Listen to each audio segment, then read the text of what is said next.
Você sabia que tem como ganhar muito dinheiro todo mês com o YouTube sem precisar mostrar teu rosto? Pô, isso provavelmente você já sabe, né? Quem me acompanha sabe disso. Hey Nerd, Trunks, não é o Peter aqui. Passando só pra falar que na descrição tem um link pra você aprender tudo sobre o YouTube. Tamo junto e fica com o corte. É, cara, que... Eu sinto a sua dor, Sei bem. Uma sei merda, bem. né, cara?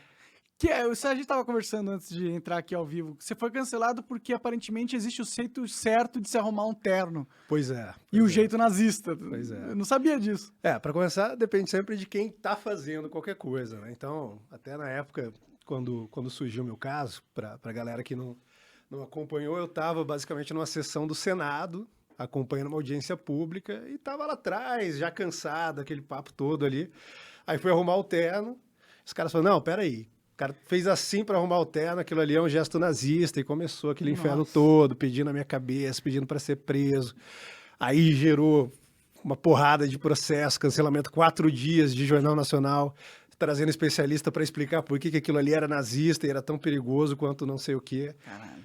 E, como eu disse, como eu tinha ali um trabalho, um trabalho na assessoria internacional do presidente, então tem muita interlocução lá fora, com vários países, isso também teve uma repercussão lá fora, inclusive para tentar me queimar o presidente, evidentemente, que era o principal alvo nesse caso, Sim. e queimar o Brasil, né, no fundo. Pô, o Brasil tá com assessor internacional, um cara que representa o país do exterior, que é isso.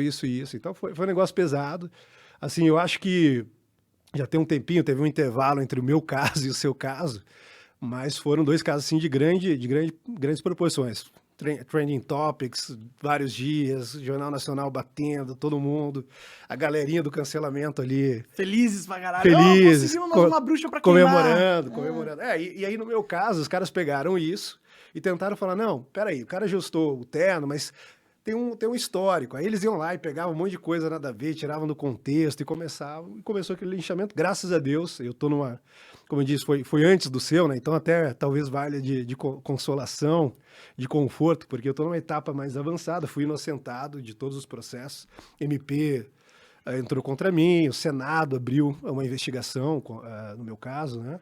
E fui alvo de uma moção de censura, que eu deveria ser censurado pelo Senado, assinado ali por 40 senadores, mais ou menos. E foi um negócio, assim, surreal. Desdobrou em vários processos, tive um trabalho gigantesco. Aí tem aquela coisa do assédio judicial, né? De você perder todo o seu tempo, a sua energia, que você estaria usando para trabalhar, para cuidar da sua vida, para estudar, para fazer qualquer coisa com processo, com ação, viajando para outros estados, tentando reunir as testemunhas para mostrar que aquela acusação absurda, bizarra, não é verdadeira. Não, eu acho absurdo, tipo, como que você prova, tá ligado? Que você arrumando o terno não significa que você é Hitler, tá ligado? Exatamente. Primeiro, não tem... Mesmo que quisessem forçar o significado que eles queriam forçar, no Brasil nunca teve esse significado, né? Lá fora tentam forçar isso. Algumas pessoas dizem que procedem, outras dizem que não, mas aqui nunca teve. Ninguém entenderia aquilo ao ver, a não ser uma pessoa realmente com a cabeça já meio doente ali, de tanta política, de tanta coisa, e foi mais ou menos o que aconteceu. Eu não sabia que existia um jeito de arrumar terno que era nazista. Não, pois é, passou cara. pela minha mente que isso existia. Não, né, e vai entrando num grau de maluquice, assim, porque imagina, se palavras desencontradas os caras já tentam fazer o carnaval que fizeram. Aí se você dá o poder para os caras de ficarem fiscalizando o seu gesto, independente de quem você é, se os caras querem te mirar, eles pegaram um gesto e falaram, não, isso aqui é prova de que ele é praticamente um genocida, que ele é uma ameaça para a democracia, que ele vai fazer isso, aquilo, outro, e você destrói a vida do cara com base nisso. Assim, eu acho que nem mesmo os caras, assim, sei lá, Stalin, Mao Tse Tung imaginaram que um dia alguém teria o poder de destruir a vida de alguém com isso. Sim. O Stalin deve olhar, assim, se ele tá lá no inferno olhando e fala, pô, eu invejo aqueles caras ali, porque distorceram a fala do monarca e tentaram destruir a vida do cara. Pegaram o Felipe Martins fazendo um gesto, tentaram destruir a vida do cara. É uma coisa invejável. Qualquer ditador sonharia com esse tipo de poder. Caralho, não preciso nem matar o cara de verdade, ter todo esse trabalho de, porra, colocar o corpo numa Pega ele no enquadramento certo, a hora que ele mexeu, travar o dedo aqui... E já era. Já era. E o mais curioso era assim, porque a galera levou isso pra TV, levou isso pra mídia, então... como é uma gesticulação frequente, quando o cara vai fazer ênfase, qualquer coisa, tinha muito jornalista que falava que aquilo era um gesto nazista e inconscientemente repetia o gesto enquanto estava falando. Então criou aquela situação irônica, que a galera ficava na internet zoando. Pô, o cara tá falando isso, e se ele diz que é isso, então ele pelo menos deveria tomar cuidado, mas tá lá fazendo o gesto enquanto faz isso, né? E aí, pô... Meu, é um gesto. O cara tava arrumando a porra do terno, a pessoa tava dando tchau, eu tava falando sobre liberdade de expressão, as pessoas... Exato. Você tava defendendo a primeira emenda da Constituição americana. Sim. Você colocou, claro, com outras palavras, E talvez... palavras burras, do jeito burro. Você tinha chapado Bêbado já. pra caralho, eu tava bêbado pra caralho. Tinha chapado, mas, pô, assim, causa... deixa qualquer um perplexo, porque, pô, o que você tá fazendo é defender a primeira emenda da Constituição. A legislação americana atual é essa. Sim. Os caras terem aquela liberdade. Eu mesmo não concordo com isso, mas assim, eu entendo o apelo disso, inclusive o argumento que a galera usa de a gente traz essa galera pra luz, porque daí os caras se assumem e a gente vai lá e desce a porrada e aí sim faz um boicote, pressiona os caras para que eles não tenham espaço na sociedade. E não só isso, também existe um outro elemento que para mim é o mais importante dessa lei, é que se ela protege a liberdade de expressão a tal ponto, ela cria uma zona de segurança para todo mundo que não é... Isso sem dúvida. Entendeu? E eu acho que essa é a parte mais importante da primeira emenda dos americanos. É óbvio que ninguém fica feliz que um partido nazista exista. É uma merda isso. Claro. Ninguém fica feliz que exista um nazista. A gente gostaria que eles deixassem de nascer ou que as pessoas não se seduzissem por essa ideia tão idiota. Mas, infelizmente, o mundo não é perfeito e as pessoas são idiotas. E tentar impedir que as pessoas sejam idiotas dando uma ferramenta para o Estado calar ou julgar opiniões é um perigo muito, muito, muito forte. É um perigo gigantesco. E quando você pega ali a história dos Estados Unidos e todos os debates que levaram a Constituição americana, tem a razão muito clara do porquê a primeira emenda existe. Os caras falam, pô, primeiro, estava lá cheio de colonos que tinham fugido de perseguição religiosa, que tinham tido problemas em outros países. Os caras falam, a gente não quer ter isso aqui. Tanto que muita gente não entende hoje quando fala, por exemplo, em discurso de Estado laico, mas o que os caras queriam, e foi talvez o primeiro experimento ali de um Estado laico, não era proteger o Estado e a política da religião, mas o contrário, proteger a religião da política e do Estado, dos caras interferirem, perseguirem, etc. Que a partir do momento que o Estado não é laico, significa que ele tem uma religião que comanda e que é vigente. E nisso ele obrigatoriamente exclui todas as outras religiões da parada. Exatamente. O experimento americano foi muito nesse sentido. Então, pô, a gente sofreu lá na Europa, a gente sofreu perseguição aqui, ali. Você tinha vários grupos. Você tinha católicos, como Maryland, por exemplo, que tinham sofrido perseguição em países protestantes. Você tinha protestantes, puritanos, sobretudo, que tinham sido perseguidos por outros protestantes no Reino Unido. E a gente tinha sido perseguido por católicos. Os caras falaram, não, peraí, vamos fazer um arranjo aqui que dê espaço para todo mundo, cada um pode defender a sua religião, pode defender as convicções a partir dessa religião. E aí, o que a primeira emenda tem que é a grande sacada? Além de ser uma cláusula pétrea, ela simplesmente diz, o Congresso americano não aprovará qualquer lei que fira a liberdade de expressão. E aí, claro, você tem as consequências disso, porque evidentemente as pessoas, não é porque a gente defende a liberdade de expressão nesse ponto que as pessoas não podem cometer crime usando a liberdade de expressão. Igual, pô, você tem lá a sua carteira de motorista, você pode cometer um crime no ato de dirigir. Você pode também cometer um crime no ato de exercer a sua liberdade de expressão, e aí a legislação tem já as leis previstas para isso. Pensa aí, por exemplo, nos crimes contra a honra. Se no exercício do meu discurso livre, que não deve ser censurado previamente, eu vou lá e começo a falar um monte de coisa que eu estou te difamando, eu estou, sei lá, principalmente te caluniando, atribuindo crimes, isso tem um custo para você, sei lá, você perde um emprego, traz danos para sua família, para sua imagem, etc. Você tem já amparado pela lei. Isso tanto aqui quanto nos Estados Unidos. Você pode processar o cara nesses casos. Na real, não sei se nos Estados Unidos tem crime contra a honra, necessariamente. Eu acho que tem crime de ameaça. Você pode fazer uma ameaça iminente com... Sim, mas tem... Só fala pertinho do microfone que ele é chatinho. Não. Você pode trazer ele pra Tranquilo. Qualquer coisa é que eu tenho essa mania de deitar aqui. Você pode deitar, trazer ele. Mas você tem algum... Isso varia muito de estado, né, para estado, mas você tem algumas leis que preveem isso. Olha, sei lá, você pode ver que nos Estados Unidos até, talvez, aquela coisa de filme, né? Ah, vou te processar, tal. Isso talvez exista até mais lá do que aqui. Inclusive, você tem grandes casos recentes de pessoas que foram canceladas. Não sei se você lembra do Sandman. Foi um menininho que ele ficou com o boné do Trump na frente de uma galera ali eram os indígenas que estavam fazendo uma manifestação, e um moleque, acho que 14 anos, então ele só ficou ali segurando, estava talvez até um pouco tenso com a situação, poderia virar uma briga, uma confusão, e ele manteve um sorriso no rosto. Aí todos os jornais americanos falaram que aquele cara estava atacando índios, e que ele era racista, que ele era supremacista branco, que ele estava com o boné do Trump e rindo na cara de um indígena. Mas ele só ficou ali, ele não falou uma palavra e ficou com um sorriso enquanto os caras xingavam ele, ameaçavam, adultos, né? E aí depois, sei lá, o New York Times, etc. E aí ele pegou uma banca de advogados muito foda e processou os caras e ficou milionário agora. Pode crer, legal. Assim, eu acho que a imputação de crime é foda, entendeu? Porque você causa um processo jurídico contra a pessoa indevido, você acusa ela de ser um criminoso, né? É muito pesado isso. Mas eu acho que, tipo, injúria, por exemplo, aqui é proibido você xingar. Eu acho que é uma lei absurda. Eu acho que ninguém deveria estar... tem direito de não ser xingado, entendeu? Injúria, sobretudo em casos que você tá usando ali uma interjeição, tipo, seu merda...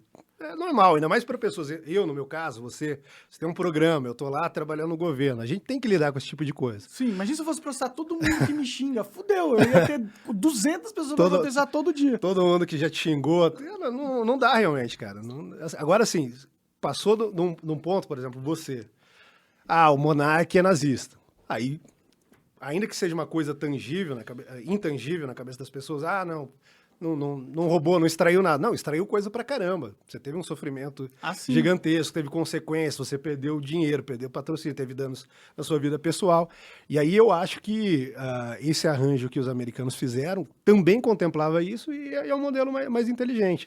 Só que, como a gente estava falando, imagina os grandes ditadores, imagina que ia chegar um momento que eles poderiam simplesmente falar, não, vai lá, fica filmando aquele cara ali, quanto você puder. E aí pega ele nesse ângulo aqui que a gente vai emplacar que ele é um inimigo do povo, é um nazista, é uma grande ameaça, até Ameaça à democracia? Uma ameaça à democracia. Você tá falando do STF, não?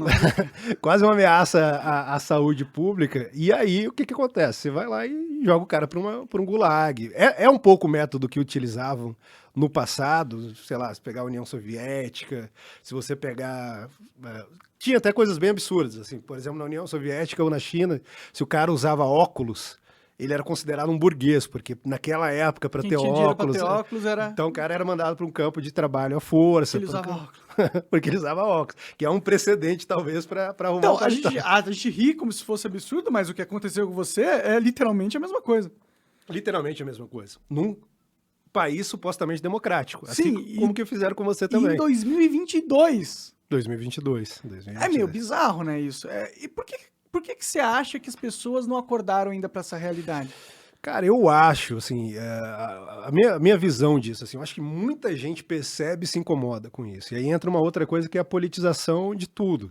Sei lá, eu sou de uma época que a gente, na internet, ia pro Orkut e juntava aquelas comunidades de debate, cristão com ateu, liberal com conservador, sei lá, socialista, e juntava todo mundo e tava ali conversando. Muitas vezes os caras terminavam a conversa ali, iam beber iam jogar um futebol e não misturavam tanto as coisas. Mas teve, não só no Brasil, evidentemente, mas no mundo todo, teve um processo de politização muito grande e começaram a pegar essa coisa da violência simbólica, de você não se associar a uma pessoa que é de esquerda, ou que é de direita, ou que pensa diferente de você.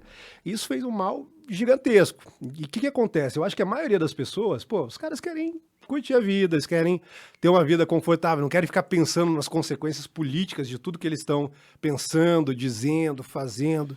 Os caras querem ficar um pouco mais tranquilo. O cara já trabalha, rala, sei lá, o dia todo, chega em casa, quer ali trocar uma ideia com os amigos. E hoje teve uma politização muito grande da vida das pessoas e isso faz com que as pessoas fiquem ali sempre aware, né? Sempre... Com medo. Com medo, pisando em casca de ovo. Será que se eu falar isso aqui vai pegar mal? E tem o outro lado, que é a sinalização de virtude, né? O virtue signaling. Eu gosto de traduzir como ostentação de virtude. O cara não se preocupa com determinado assunto, mas como tudo está politizado, ele, peraí, eu vou fingir que eu me importo com isso aqui, porque pega bem, eu vou pegar uma mina por causa disso aqui. E também pode ser uma forma de proteção, né? Acho que o ser humano percebe que é um perigo iminente, a fala, a expressão virou uma arma, né?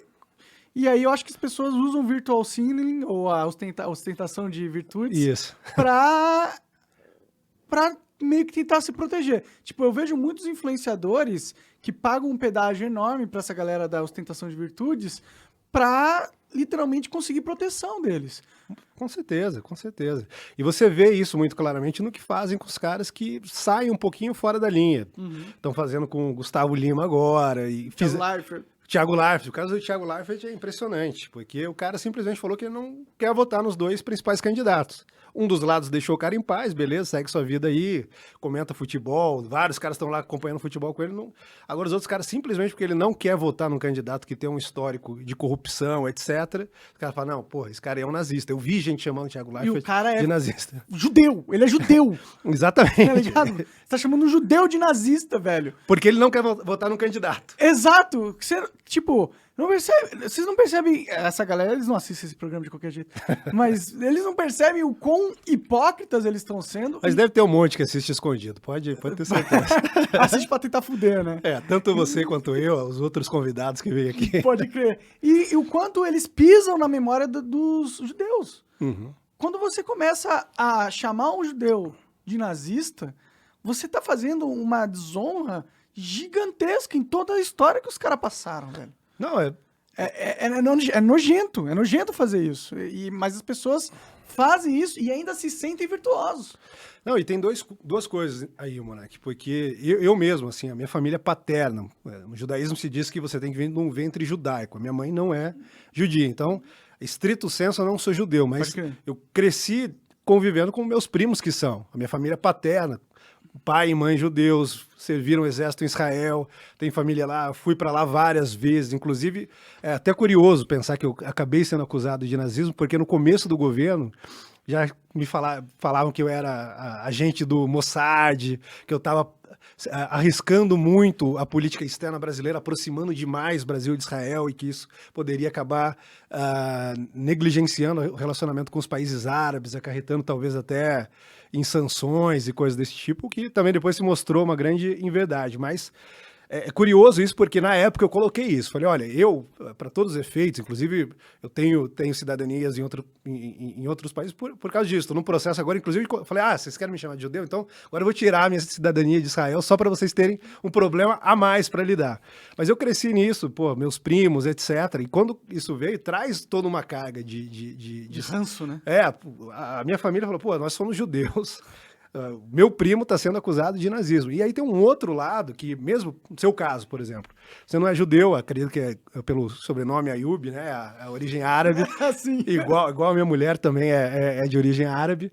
E aí, cara, a banalização do negócio. Se o monarca é comparado com um cara que exterminou ou tentou exterminar a parte de um povo, você está claramente banalizando o sofrimento daquela pessoa. Você compara o cara que quer lacrar em cima da sua fala, porque não acredito que teve muita gente realmente, algumas pessoas podem, de fato, ter se magoado com aquilo, mas a grande maioria só estava ostentando virtude e querendo mostrar, eu sou do lado do bem, viu? E ele é mau, ele é mau. E querendo jogar você pro fogo. Então, o cara tá banalizando aquilo e ele tá ofendendo a memória do Holocausto, ele está ofendendo a memória dos judeus que sofreram, que foram vítimas do nazismo e das demais vítimas também. E eu acredito, se eu não me engano, o presidente, quando teve o seu caso, ele fez uma thread sobre isso, que ele falava justamente isso. Ele falava, cara, o nazismo é uma coisa abominável, é uma coisa, assim, claramente desumana, execrável, tem que ser combatida com todas as forças. Justamente por isso, nós não podemos banalizar e chamar qualquer um de nazista. Primeiro, porque você está banalizando um negócio que tira totalmente da proporção o tamanho do mal e do sofrimento que aquilo causou. Segundo, porque você está ofendendo uma série de pessoas ao usar o nazismo como um mero porrete verbal. Eu quero ganhar uma discussão no monarca, é aquela coisa da internet, né? Todo mundo que eu discordo na internet é nazista. E eu quero ganhar uma discussão com você, em vez de eu argumentar, de tentar mostrar por que eu tô certo, eu vou lá e te chamo de nazista. E o que você está fazendo? Abstrai todo mundo que morreu, abstrai todo mundo que sofreu, abstrai todo mundo que teve algum tipo de problema com o nazismo, porque eu quero satisfazer meu ego numa discussão e vou usar aquilo como um porrete verbal. E, pô, quem tá ofendendo de fato é o cara que te chama de nazista, não é você. Sim, e outra, ele não percebe que ele tá criando um mundo onde é possível que as pessoas fiquem tão dessensibilizadas com todo mundo sendo chamado de nazista que na hora que alguém realmente for nazista, todo mundo vai falar, tá bom, entendi. É isso, no fundo é isso. E é a velha história do menino que gritou lobo. E aí o que você faz? Faz com que abre a brecha para que um verdadeiro nazista consiga se camuflar na sociedade, porque quando tem todo mundo é nazista, o verdadeiro nazista é igual todo mundo. Sim, se todo mundo é nazista, ninguém é nazista, né, na verdade. Porque, pô, se você falar o que você falou, ainda que tanto você quanto eu concordemos que poderia ter expressado aquilo de uma forma melhor. Com certeza. Ou se você, sei lá, arrumar seu paletó, ou como tentaram fazer com o presidente, uma campanha para que consumissem mais o leite brasileiro ao lado da ministra da Agricultura. No dia do leite, tá ligado? No dia do leite. Não, aquilo ali é apologia ao nazismo. Ou então o presidente lá na motociata, com o motoboy, com a galera dos aplicativos, com os caras do motoclube. Não, aquilo ali é nazismo ou fascismo, porque o Mussolini lá atrás andava de moto também. É mais ou menos aquela piada que a gente sempre ouvia virando realidade. Ah, sabe quem mais bebia água? Hitler. Então, você também é nazista. Exato. É triste mesmo. É triste demais, cara. Será que isso só vai piorar, cara? Será que quando chega um momento que as pessoas acordam pra essa realidade ou as pessoas que já acordaram começam a ser mais vocais contra ela? Cara, eu sou um cara otimista, como eu vinha falando. Eu acho que muita gente deixa de falar, muita gente, por exemplo, seu público no Flow, acho que muita gente ali ficou quieta ou talvez até entrou um pouquinho na onda porque tinha medo também da fiscalização, da galera ali patrulhando. Falou, pô, vamos ver se o fulano aí agora que curte o Monark vai manter o elogio ao cara ou se vai entrar nessa. E aí o cara também pode correr o risco de ser chamado de nazista e sabe-se lá quais são as consequências. Então muita gente fica calado, mas eu acho que a maioria das pessoas são sensatas, têm bom senso, enxergam isso, veem o ridículo disso, mas precisa de mais gente mostrando que isso é ridículo e dando voz a essas pessoas. Por isso que quando você voltou pro programa e falou, porra, não vou parar não, tô agora no Rumble, vou continuar, vou bater um papo com a galera, que eu vibrei, falei, porra, é isso. Você deve se lembrar que a gente não tinha tido nenhum contato até o episódio, mas como eu tinha sofrido muito na pele, né, o que você tava passando, eu te mandei uma mensagem, falei, cara, força, tenta não se desculpar, vai pra cima, essa galera sabe que você não é nazista, eles estão fazendo isso porque são cínicos, porque querem te destruir, porque se incomodam com as suas posturas políticas, porque sabem que por mais que você não seja aquele cara de direita, etc., mas você também não tá ajudando a esquerda, e como a gente viu no episódio do Thiago Leifert, isso já é o suficiente para os caras atacarem. Então eu acho que se a gente tiver esse diálogo aberto, que é o que você faz aqui, e talvez o grande motivo pelo qual você é atacado, na minha opinião, foi isso. Porque vocês com o Flow e com esse ecossistema todo de podcasts que vocês criaram, vocês estavam meio que criando um antídoto para a cultura do cancelamento. Pô, vou colocar aqui um cara de direita para bater um papo na segunda, na terça-feira vem o Rui Costa Pimenta, na quarta vem um cara que não gosta do Rui Costa Pimenta, mas também é de esquerda, na quinta vem um outro que é de direita, mas é de direita, um é direita, apoia o Bolsonaro, o outro é uma direita que não gosta tanto assim, e essa abertura e esse diálogo é o que cria a solução para isso.